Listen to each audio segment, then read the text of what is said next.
ایک عقل مند حکیم سے پوچھا گیا، یہ بتائیے مخلص کون ہوتا ہے؟ فرمایا مخلص وہ ہے جو اپنی بھلائیوں کو اسی طرح چھپاتا ہو جیسے اپنی برائیوں کو چھپاتا ہے۔ برائیوں کو تو چھپایا ہی جاتا ہے۔ نیک اعمال کے بارے میں آدمی چاہتا ہے کہ لوگوں کے درمیان میری شہرت ہو، نیک اعمال سے شہرت کی طلب اخلاص کے خلاف ہے۔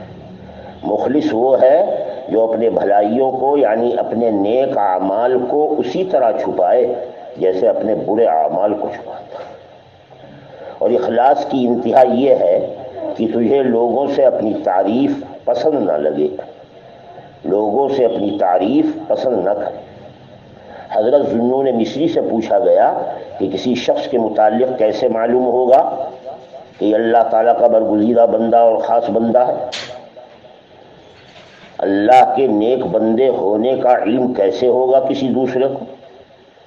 فرمایا 4 باتوں سے۔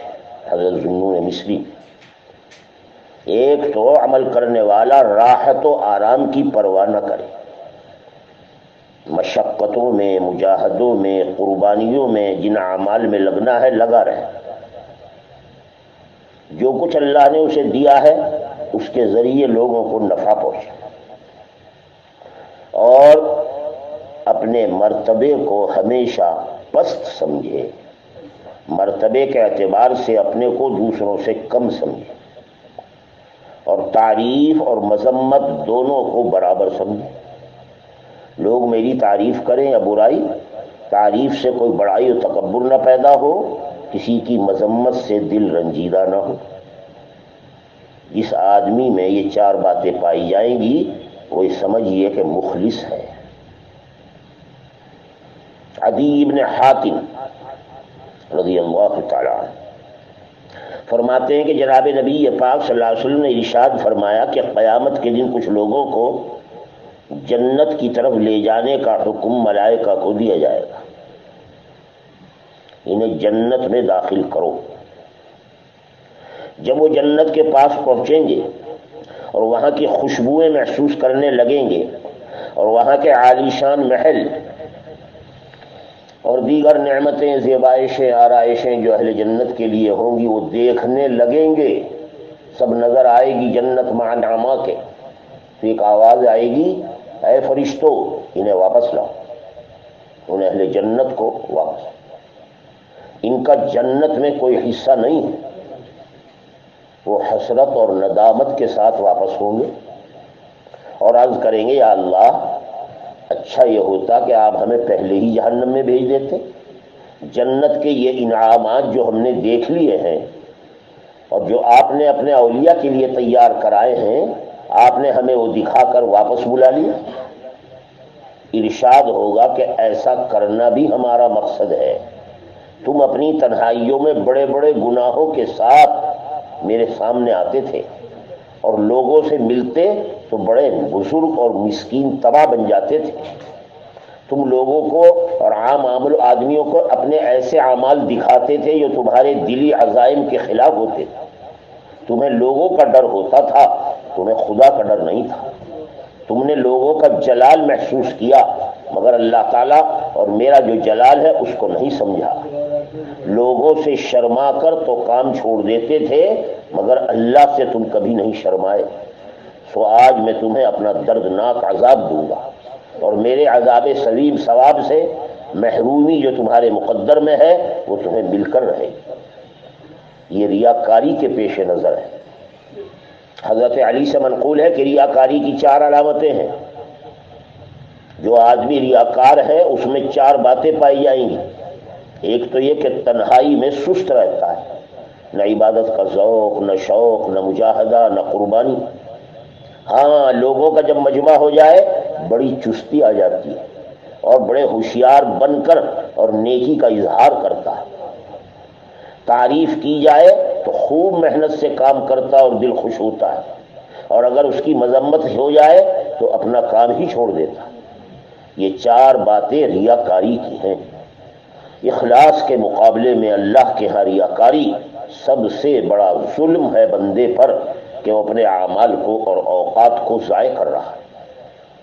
حضرت ابن عباس سے روایت ہے جناب نبی پاک صلی اللہ علیہ وسلم نے ارشاد فرمایا کہ جب اللہ تعالیٰ نے جنت عدن کو پیدا کیا، جنت کی الگ الگ انواع اور اقسام اور اسما ہیں، ان میں ایک جنت کا نام جنت عدن ہے، اور اس میں وہ سامان پیدا فرمائے جن کا حدیث میں بیان ہے کہ نہ کسی آنکھ نے دیکھا، نہ کسی کان نے سنا، نہ کسی انسان کے دل پر وہاں کی نعمتوں کا دھیان اور خیال آیا۔ جب یہ نعمتوں کے ساتھ جنت عدن آراستہ ہوئی، اسے فرمایا کہ کوئی بات کر۔ اس پر اس نے 3 بار یہ کہا، جنت نے تحقیق ایمان والوں نے فلاح پائی ہے، اور ہر بخیل اور منافق اور ریاکار پر میں حرام ہوں۔ جنت عدن کا یہ اعلان ہر بخیل، ہر منافق اور ہر ریاکار پر یہ جنت عدن حرام ہے۔ حضرت شقیق ابن ابراہیم بلخی، بلخ کے بڑے علماء اور بزرگان دین میں فرماتے ہیں 3 چیزیں اعمال کا قلعہ ہیں۔ ایک یہ کہ اعتقاد رکھے کہ جو عمل بھی ہو وہ اللہ تعالیٰ کی جانب سے ہے، اس کی توفیق سے ہے، میری اپنی جانب سے اس میں کوئی دخل نہیں۔ یہ اگر اعتقاد رکھے گا تو عجب پیدا نہیں ہوگا، نیک عمل سے کوئی بڑائی کا خیال نہیں آئے گا، کیونکہ جانتا ہے کہ یہ عمل خالص اللہ کی توفیق سے ہے، میں اس عمل کو خود کبھی نہیں کر سکتا۔ دوسرے یہ کہ عمل سے مقصود اللہ کی رضا کو بنائے، خواہش کے لیے نہیں، بلکہ خالص مقصد یہ ہے کہ میرے اس عمل سے اللہ خوش ہو جائے۔ تیسرے یہ کہ عمل کی ثواب کی صرف اللہ تعالیٰ سے تمنا رکھے، کسی اور سے اپنے عمل پر کوئی اجر طلب نہ کرے، نہ اس کی کوئی طمع۔ ان باتوں سے اعمال میں اخلاص پیدا ہوتا ہے۔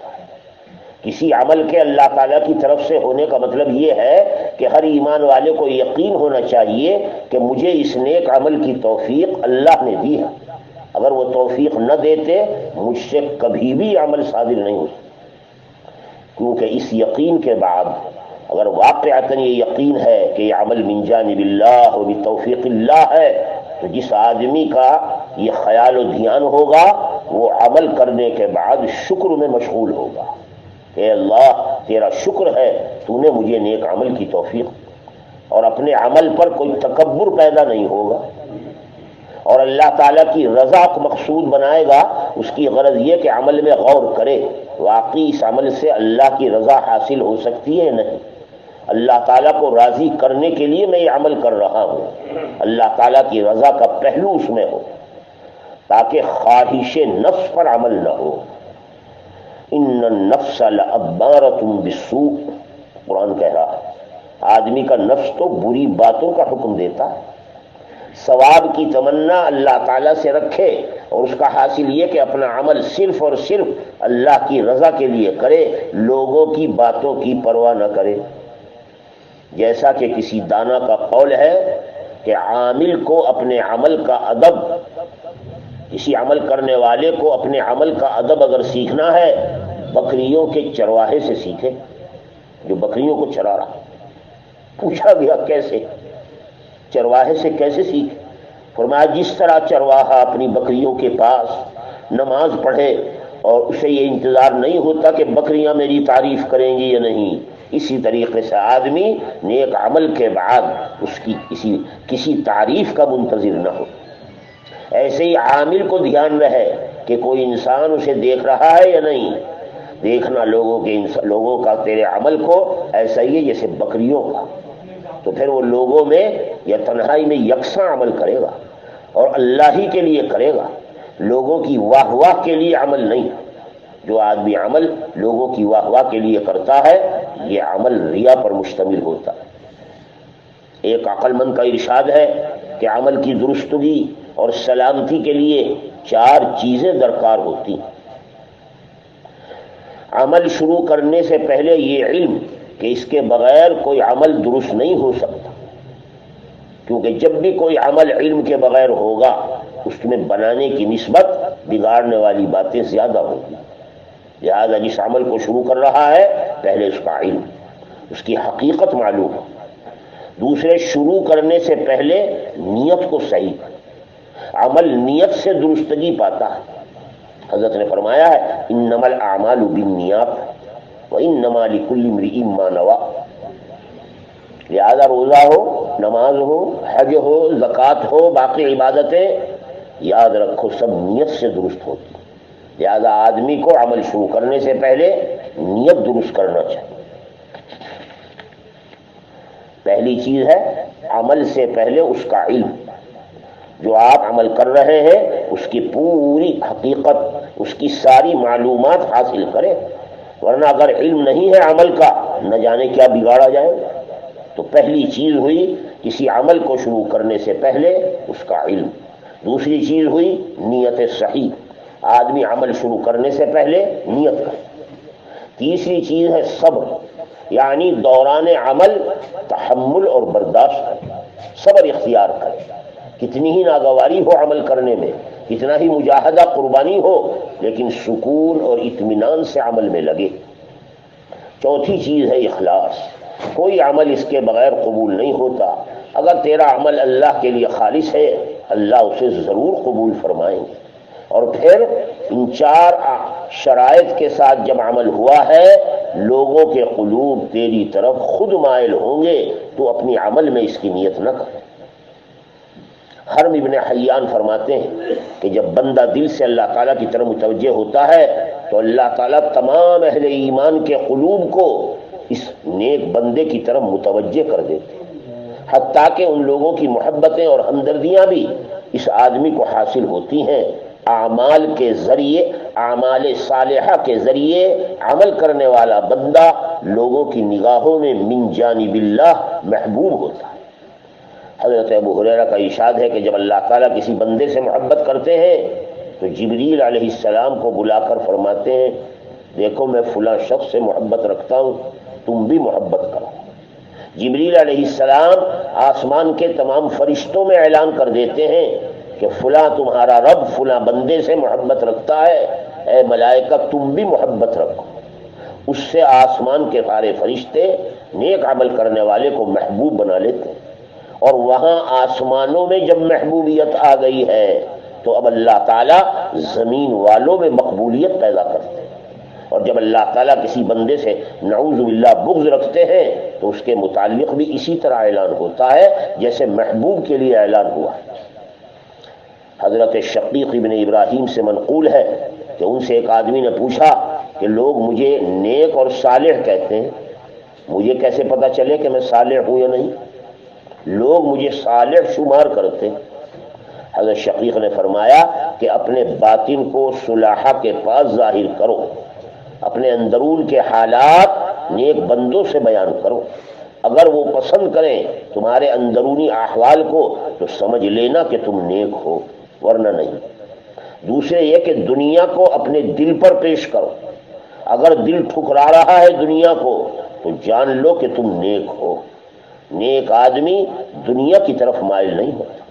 تیسرے یہ کہ موت کو بھی اپنے نفس پر پیش کرو، یعنی اس کا دھیان، اس کا خیال. اگر دل سے چاہنے لگو اپنی موت کو تو جان لو کہ تم نیک ہو، ورنہ نہیں. یہ تینوں باتیں جس آدمی میں جمع ہو جاتی ہیں وہ اللہ تعالیٰ کی بارگاہ میں عاجز اور متواضع بندہ بن جاتا ہے. پھر اس کے عمل میں ریا نہیں گھس سکتی تاکہ عمل غارت ہو جائے. اللہ اس کے عمل کی حفاظت کرتا ہے.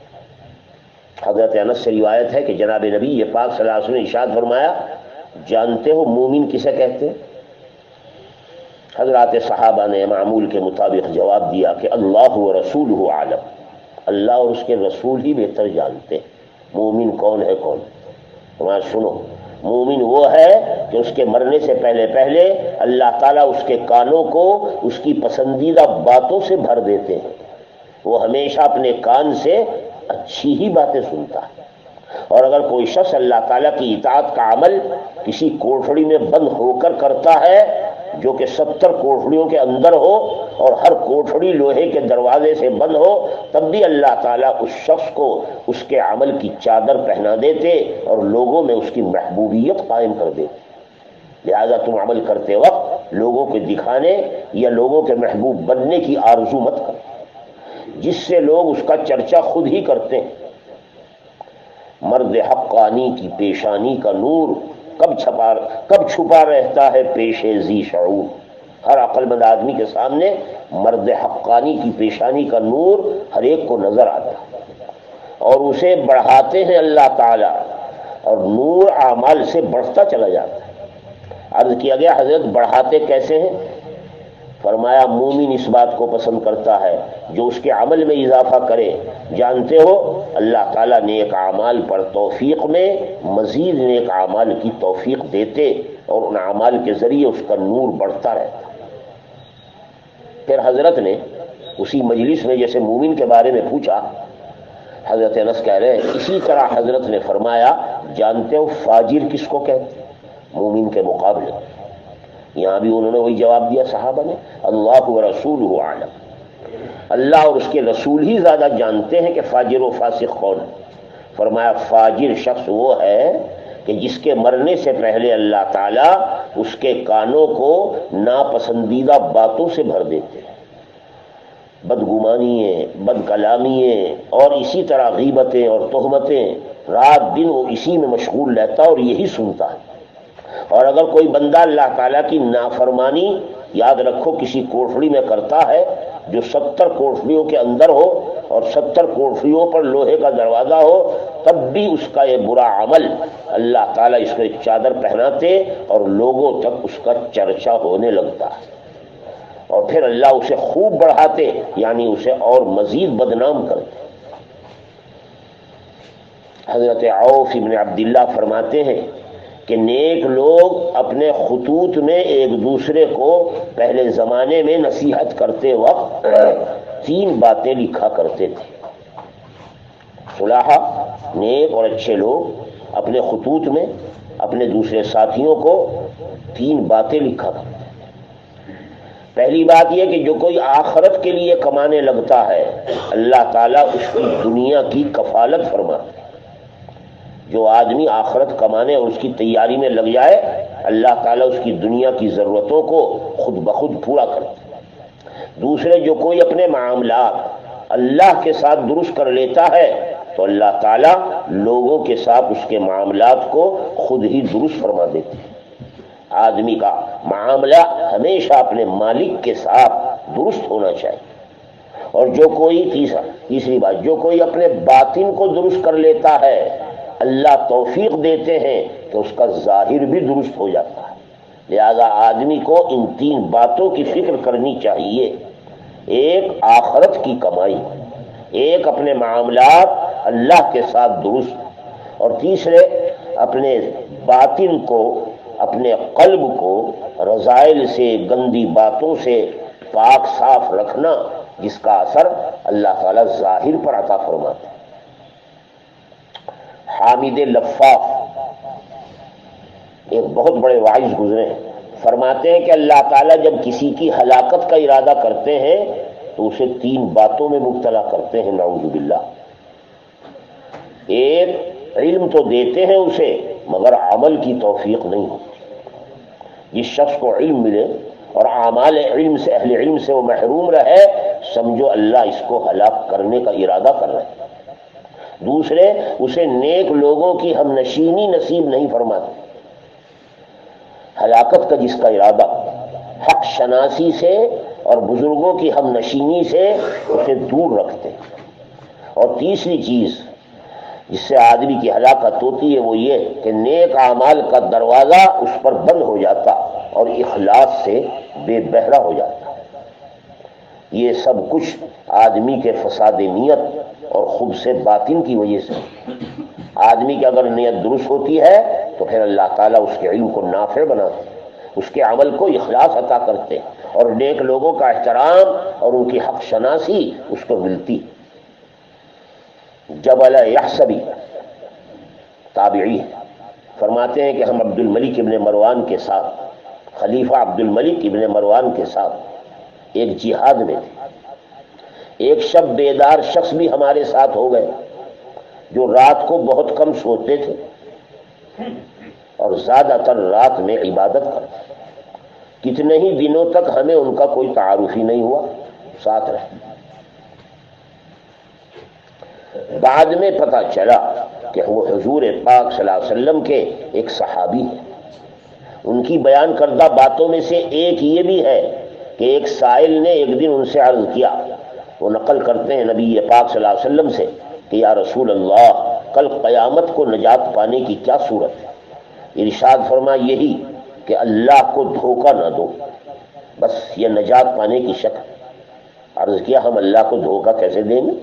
ارشاد ہوا اس طرح عمل کہ اللہ تعالیٰ کے فرمان پر کرو مگر ارادہ اس کی رضامندی کا نہ کرو، یہ اللہ کو دھوکہ دینا. یہ شرک باللہ ہے. اور ریاکار کو یاد رکھو قیامت کے دن سر عام 4 ناموں سے پکارا جائے گا. جو آدمی اپنے عمل میں ریاکاری کرتا ہے، کبھی تو اسے کافر کہا جائے گا، کبھی اسے فاجر کہا جائے گا، کبھی اسے غادر غدار کہا جائے گا، اور کبھی اس کو خاسر کہہ کر پکارا گا.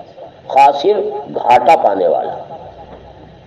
اور کہا جائے گا قیامت کے دن کہ تیرے اعمال بیکار ہو گئے ہیں اور آج ان اعمال کا اجر ختم ہو گیا. آج تیرا کوئی حصہ اعمال کا یہاں موجود نہیں ہے. تو اپنا حصہ وہاں تلاش کر جن کے لیے تو دنیا میں عمل دکھانے کو کرتا تھا. حضرت جبلہ یحسبی فرماتے ہیں میں نے ان صحابی سے کہا کہ میں اللہ تعالیٰ کی تمہیں قسم دیتا ہوں جس کے سوا کوئی معبود نہیں ہے، کیا تم نے یہ باتیں جو اوپر بیان کی ہیں کیا حضور سے سنی ہیں؟ کہنے لگے مجھے اس خدا کی قسم جس کے سوا کوئی معبود نہیں ہے، میں نے یہ سب باتیں نبی پاک صلی اللہ علیہ وسلم سے سنی. کوئی غلطی قصد سے میں نہیں کر رہا ہوں، الا یہ کہ کوئی غلطی بلا قصد ہو جائے. اور پھر یہ آیت پڑھی ان المنافقین یخادعون اللہ وهو خادعهم. منافقین لوگ جو کہ عمل میں ریاکاری یراؤون الناس رکھتے ہیں، یہ اللہ کو دھوکہ دے رہے ہیں. ہمارے آقا صلی اللہ علیہ وسلم نے اسی سے منع کیا ہے، اے لوگوں اللہ کو دھوکہ مت دو. حضرت امام فقی ابو اللیث سمرقندی فرماتے ہیں کہ اگر کوئی چاہتا ہے آدمی کہ اپنے عمل کا ثواب آخرت میں کمائے تو اسے چاہیے کہ ریاکاری سے اپنے عمل کی حفاظت کرے اور پھر عمل کر کے بھول جائے. یہ نہ سوچے کہ میں نے کوئی بہت بڑا نیک عمل کیا ہے، کیونکہ اس سوچنے سے خود پسندی پیدا ہوتی. منقول ہے کہ نیکی اور اطاعت کرنے کی بنسبت نیک عمل کو سنبھال کر رکھنا بہت مشکل ہے. نیک عمل آدمی کر لیتا ہے لیکن خود پسندی پیدا ہو جاتی ہے اور اس کی وجہ سے وہ عمل ضائع ہو جاتا ہے. لہذا آدمی کو چاہیے کہ جب اللہ نے نیک اعمال کی توفیق دی ہے تو اس عمل کی حفاظت بھی، اس عمل کو سنبھال کر رکھے. اس عمل کے بعد اس کے دل میں کوئی عجب اور تکبر نہ پیدا ہو. ابو بکر واسطی کا ارشاد ہے نیکی کرنے کے بعد اس کی حفاظت کرنا یہ لوگوں کے لیے بڑا مشکل ہے. اس کی مثال ایسے ہے جیسے شیشہ ذرا سی بے احتیاطی سے ٹوٹ جائے گا اور پھر وہ اصلاح کے قابل بھی نہیں رہتا. اسی طرح عمل کو بھی اگر ذرا سی ریاکاری لگ گئی، عجب پیدا ہو گیا، عمل کر کے دل میں خیال آیا کہ میں بہت نیک کام کر رہا ہوں، یاد رکھو یہ عجب اس عمل کو اسی طرح توڑ دیتا ہے جیسے آئینہ اور شیشہ ٹوٹ جاتا ہے. جب کوئی شخص کسی عمل کا ارادہ کرے اور اسے ریا کا بھی خطرہ ہو تو اول تو اسے پوری کوشش سے ریاکاری کے خیال کو دل سے نکالنا چاہیے.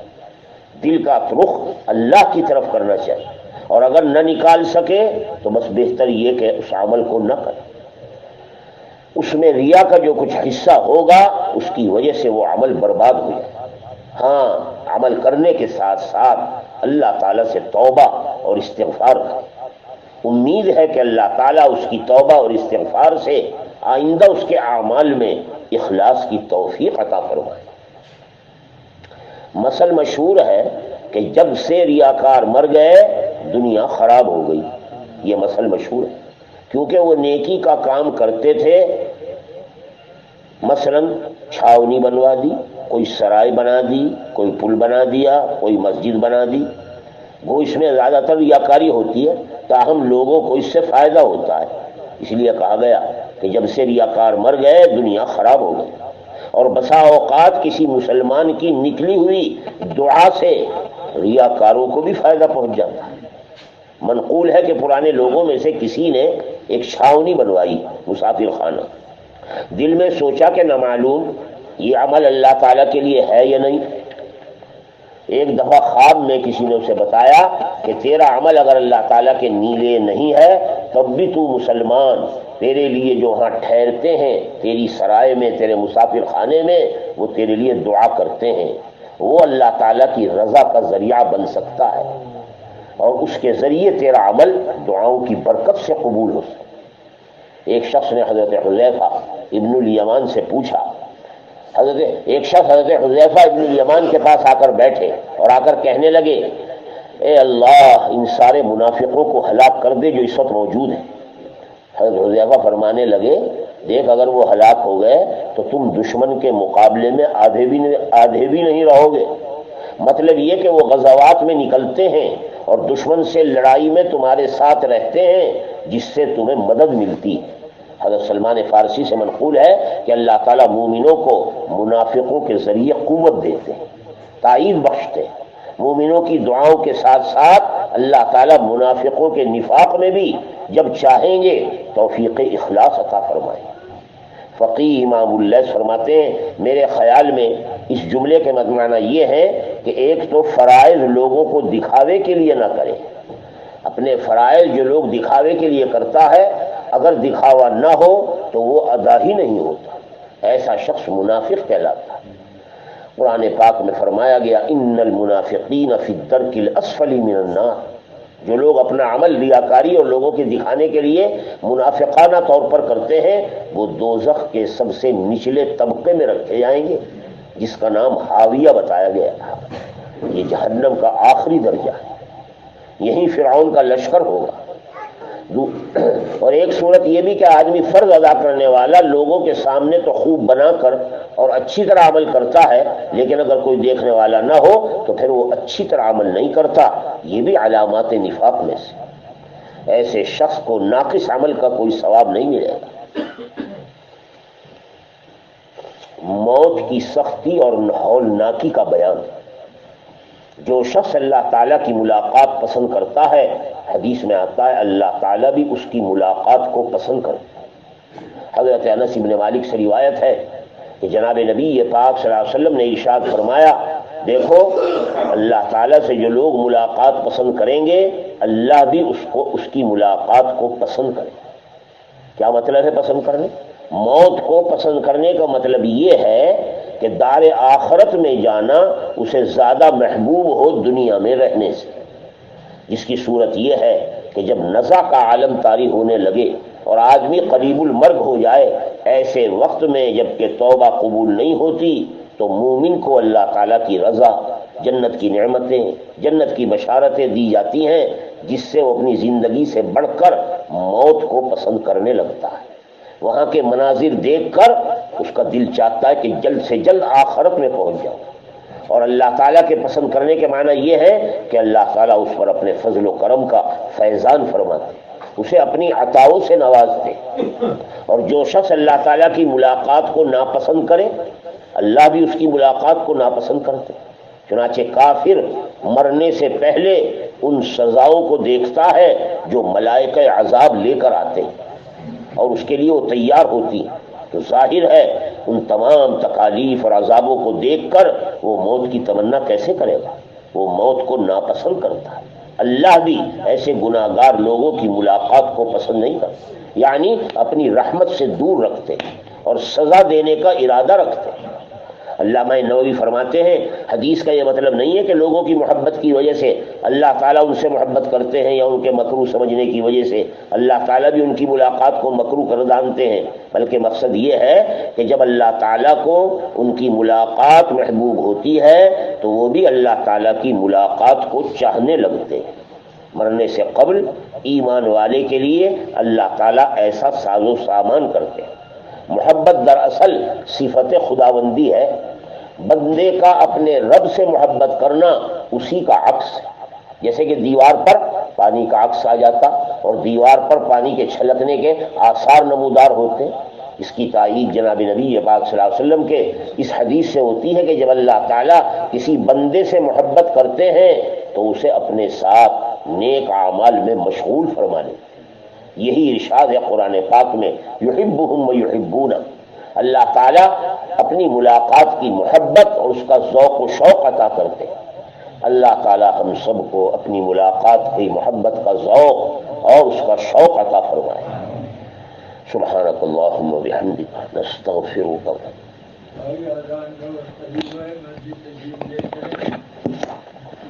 کرتے رہیں، چلتے رہیں.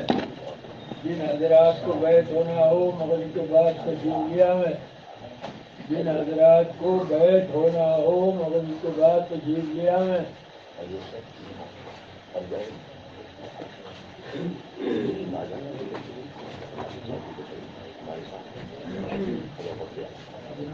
نہیں ملے گا.